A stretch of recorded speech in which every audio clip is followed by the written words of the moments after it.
Hello everyone, welcome back to Anjali Nursing Classes for GNM and BSc Nursing।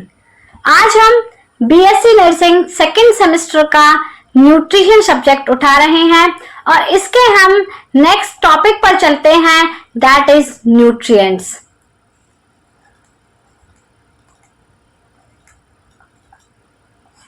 देखिए nutrients क्या होते हैं? वह पोषक तत्व जो हमारे शरीर को पोषण प्रदान करते हैं आर कॉल्ड न्यूट्रिएंट्स। देखिए दो substances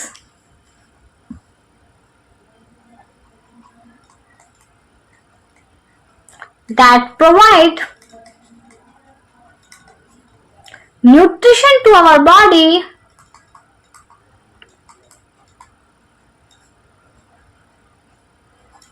are called nutrients।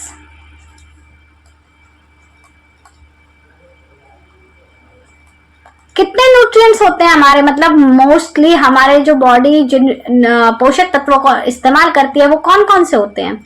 That is carbohydrate, protein, vitamins, fat या फिर lipids, minerals and water. Okay, these are our nutrients which provide us energy और nutrition। नेक्स्ट हम चलते हैं क्लासिफिकेशन ऑफ न्यूट्रिएंट्स की तरफ। Classification of nutrients.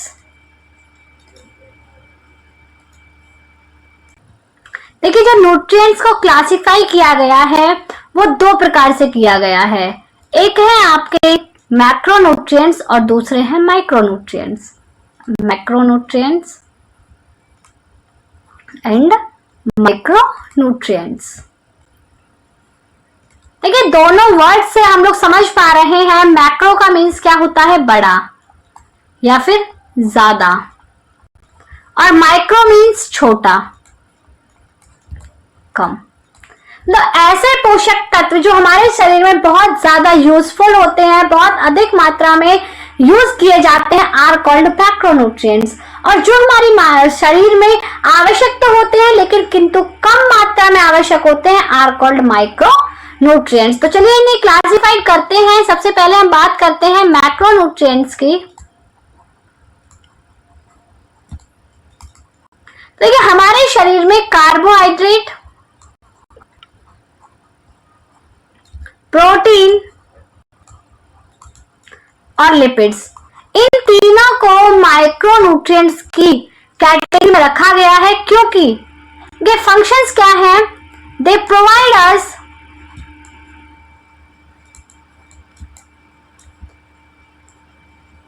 Bulk form of energy,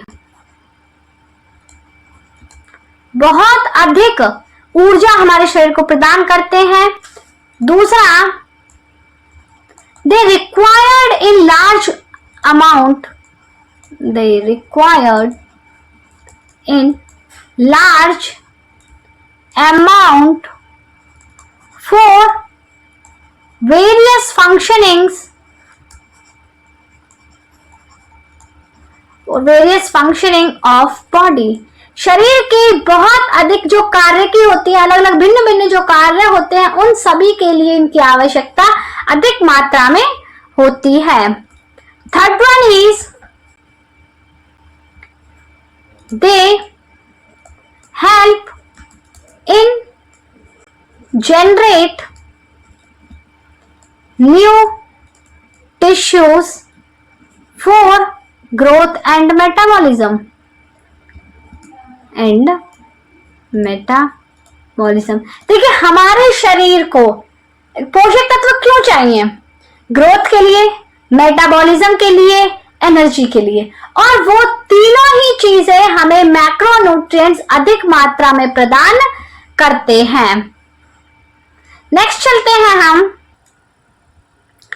they play, जो हमारे मैक्रोन्यूट्रिएंट्स होते हैं, they play major role in construction of body या फिर कंस्ट्रक्शन ऑफ बॉडी पार्ट्स। जो हमारे शरीर के अंग होते हैं उन सभी की संरचना में ये अत्यधिक सहायक पाए जाते हैं। नेक्स्ट नोट कीजिए, macronutrients are found in oil seeds, fish, cereals, legumes, dry fruits, pulpy fruits and vegetables. Next is macronutrients are less toxic for our body if they are higher in quantity. यदि यह हमारी शरीर में इनकी जो मात्रा है वो बढ़ भी जाए तो भी हमारे शरीर के लिए हानिकारक नहीं पाए जाते हैं।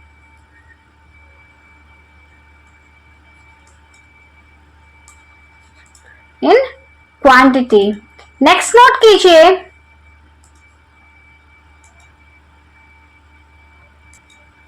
एक्सेसिव यूज ऑफ, नेक्स्ट क्या है, एक्सेसिव यूज ऑफ macronutrients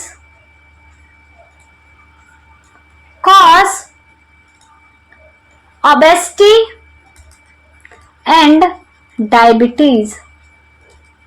यानी कि अत्यधिक मैक्रोन्यूट्रिएंट्स का उपयोग शरीर में वजन बढ़ाता है, मतलब मोटापा बढ़ाता है और मधुमेह का रोग उत्पन्न कर देता है।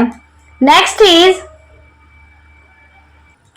मैक्रोन्यूट्रिएंट्स की जो कमी होती है हमारे शरीर में, यानी कि deficiency of micronutrients, deficiency of macronutrients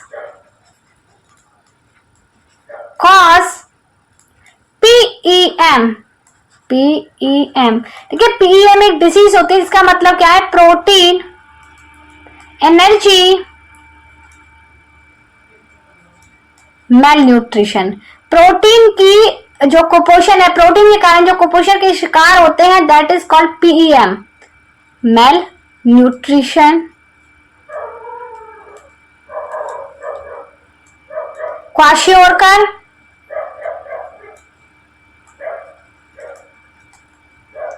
और मरास्मस, ये तीनों ही आपकी प्रोटीन की डेफिशिएंसी के कारण होने वाली बीमारियां हैं। तो अगर मैक्रोन्यूट्रिएंट्स की हमारे शरीर में कमी हो जाएगी तो ये बीमारियां हमें हो सकती हैं। नेक्स्ट नोट कीजिए, डेली रिक्वायरमेंट।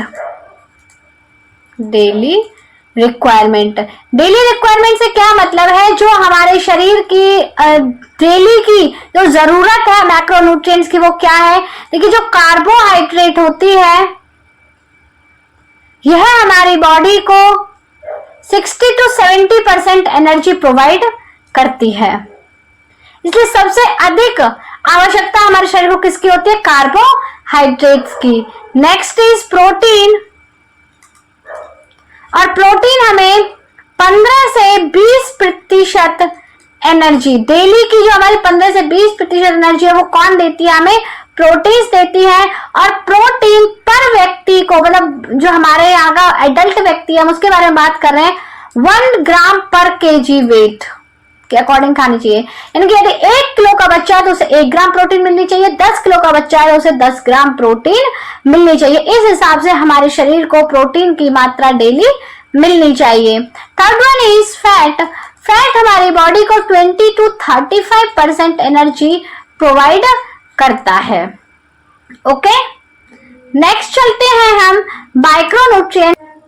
देखिए जो माइक्रोन्यूट्रिएंट्स होते हैं ये वह न्यूट्रिएंट्स होते हैं जो हमारी बॉडी में बहुत कम अमाउंट में यूज किए जाते हैं, लेकिन those nutrients which are required in small quantity for our body, हमारे शरीर के लिए बहुत कम मात्रा में उपयोग किए जाने वाले जो पोषक तत्व होते हैं, that are called micronutrients. These are also called trace elements. Are also called trace elements. देखिए, जो हमारे मैक्रोन्यूट्रिएंट्स होते हैं उन्हें मेजर एलिमेंट्स कहा जाता है और जो माइक्रोन्यूट्रिएंट्स होते हैं उन्हें ट्रेस एलिमेंट्स कहा जाता है. नेक्स्ट है, these are found in green leaf vegetables,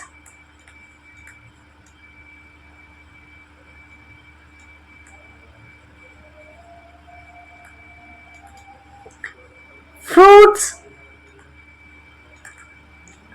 eggs and fermented foods.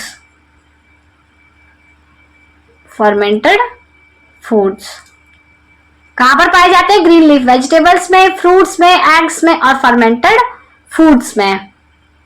Next note कीजिए, these are used to increase brain capability,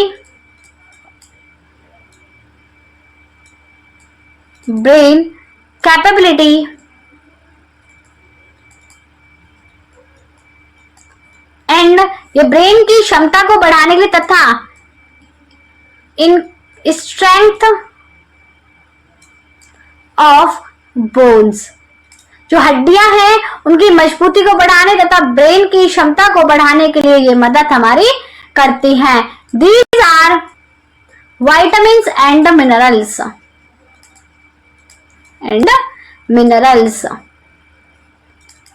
iron, magnesium,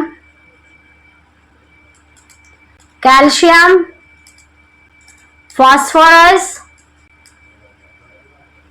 and potassium, ये सभी क्या है? हमारे माइक्रो न्यूट्रिएंट्स होते हैं. नेक्स्ट है, दे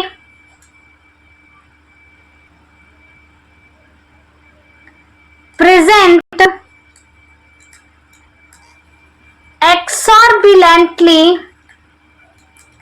इन सेल, यानी कि सीधी सी भाषा में कहा जाए तो ये हमारे सेल को किसी भी प्रकार की टॉक्सिसिटी प्रोवाइड नहीं करते. एक्सॉर्बिलेंटली का मतलब है इनटॉक्सिक, टॉक्सिक नहीं होते ये हमारे कोशिकाओं के लिए. आप कीजिए daily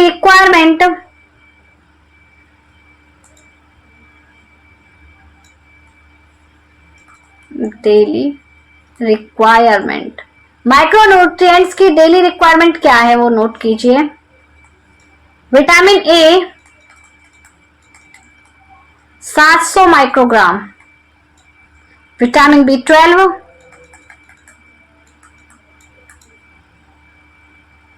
2.4 milligram, vitamin E 15 milligram, vitamin C 75 milligram, thiamine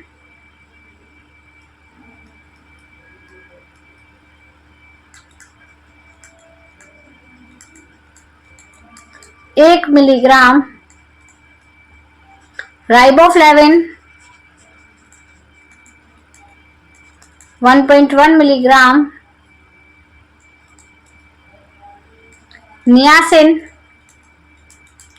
14 milligram,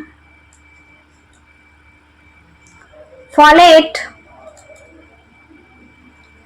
400 milligram,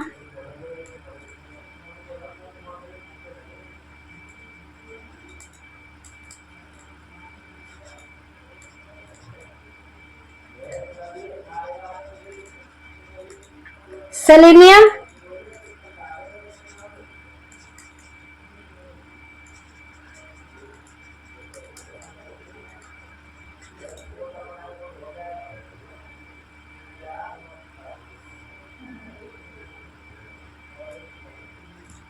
1000 milligram. Okay, तो आपके मैक्रो और माइक्रो न्यूट्रिएंट्स यहाँ पर खत्म हो चुके हैं। अब हम कल अपना नेक्स्ट टॉपिक उठाएंगे। Thank you and have a nice day all of you.